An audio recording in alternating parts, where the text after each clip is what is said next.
to Canadh Agus alta, where I sing you a song in Irish or in Scots Gaelic, and then I tell you the story and the history behind that song. So this week we have a guest musician in our video. His name is Alexis Kelly, and he has been playing Uilleann Pipes for the past 6 years. And the Uilleann Pipes that he is playing in the song portion of this episode, he actually built himself in Ireland, which is extremely impressive. So thank you, Alexis, for providing your musical talent to this episode. It really adds to the song, and I'm very, very grateful. So thank you, Alexis. So this week's episode is around a song which is an excerpt from a much longer poem called Fataí Bána, which means the white potatoes.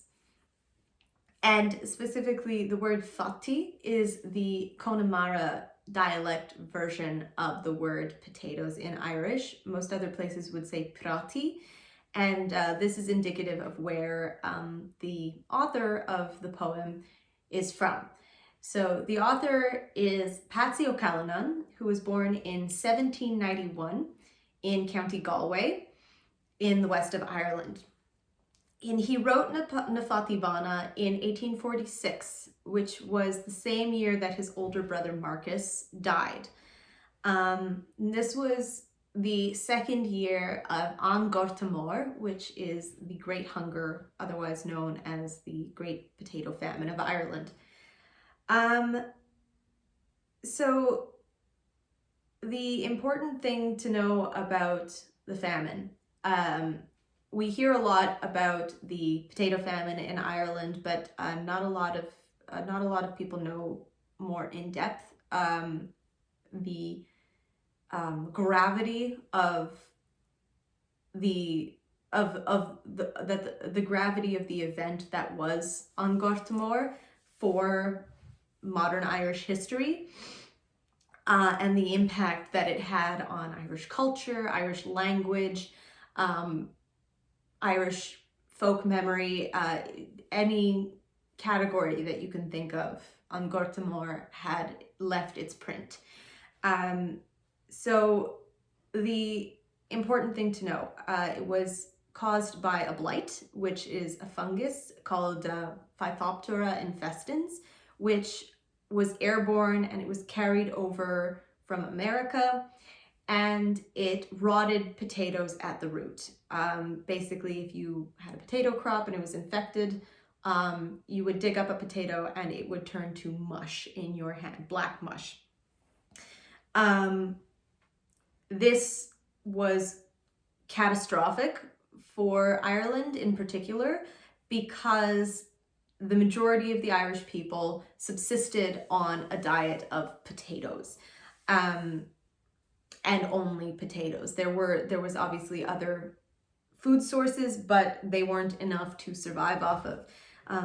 So Ireland had gone through a huge period of population growth over the past 100 years before the famine arrived, and these people were all surviving in a very crowded Ireland off of a huge amount of potatoes a day. So when the crop arrived in 1845 and destroyed a third of the crop, this was disastrous.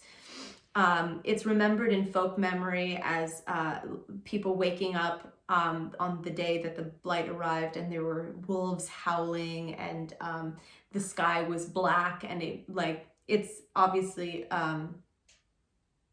it's a demonstration of how folk memory can color an event, but also show how dire and drastic it was. And the following year, fewer potatoes were planted because there were so few the year before, and people had to survive and not starve. But that year, the blight destroyed 80 to 90% of the crop. Which led to the following year, which was 1847, known in folk memory as Black 47, because that was the year that disease and starvation ran rampant. There was only 10% of the normal harvest, and there was mass immigration, mass disease, mass starvation, and so people were leaving because they couldn't survive, and they were leaving usually in very under very precarious situations. The ships that would take them to North America became known as coffin ships because they weren't meant to carry human life, and there were often outbreaks of typhus on these ships, and people wouldn't make it over. They would die on the way there. So you were taking your life into your hands if you were staying in Ireland, or if you were trying to leave to have a better life overseas. The other important thing to know is that the majority of the people who ended up having to leave were from the worst affected areas of the famine. And that was the west of Ireland. So that's where Peatsaí Ó Callanan is from. And this is the area where the majority of these people spoke Irish, no English, just Irish. And they had many holdovers from old Gaelic traditions because they were held in this part of the country. And because they had to leave, this really damaged the Irish language, which was already under threat. And the famine virtually almost wiped out the Irish language, and it's only been making a comeback in the past 100 years or so.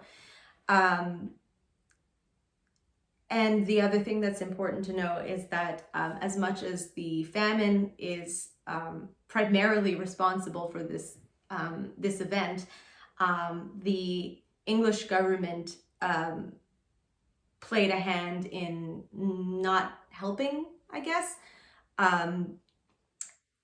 There were aid programs, but they were inadequate at best, and because the two prime ministers who were in office at the time were governed by laissez-faire economics, which basically means that if you don't mess with the economy, then the economy's problems will rectify themselves regardless of the cost of human life.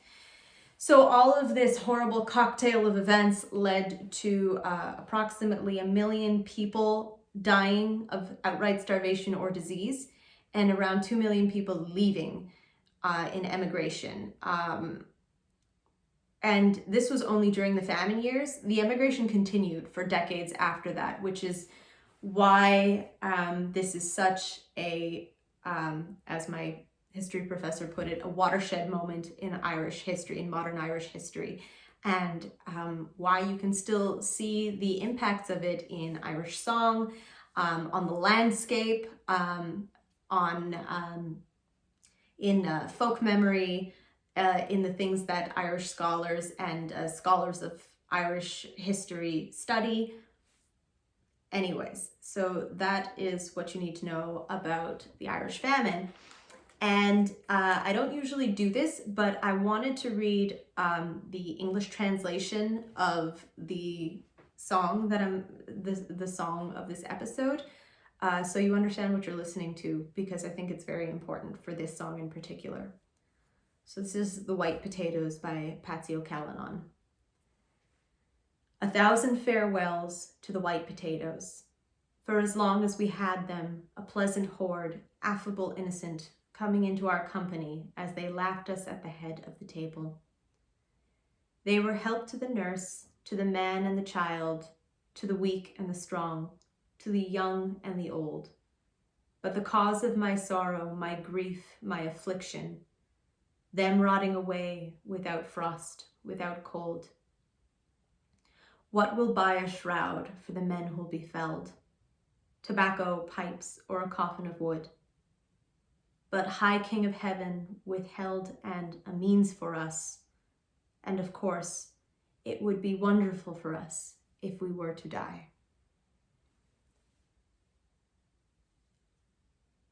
So that's the English translation of Fataí Bána. It is a lament, and it's sung in the Sean-Nós style, and I hope you enjoy it. And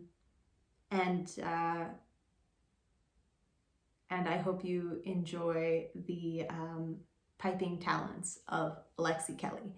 So thank you again, and I will see you for next episode of Canadh Agus alta.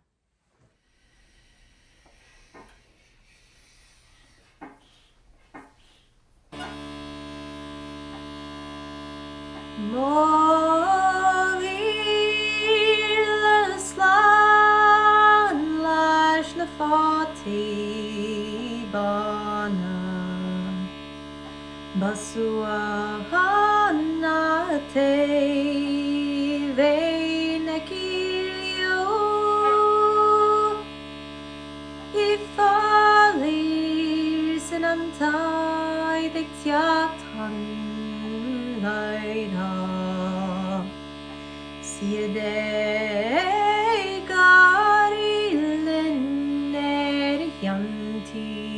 on board.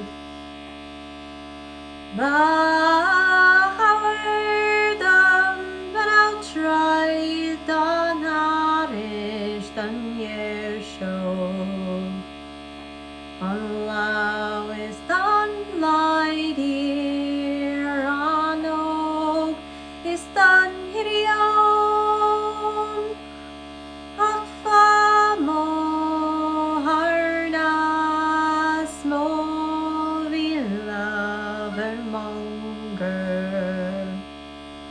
Girlau na prati gan shok na syan.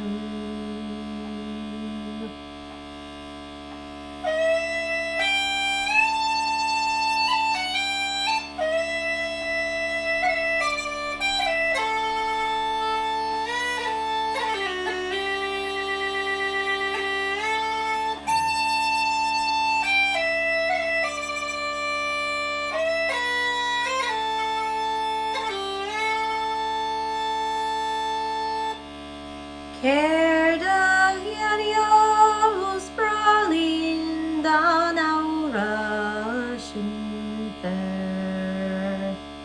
tabak na pibui na honra hardri lahunish lakauri shlian Sernu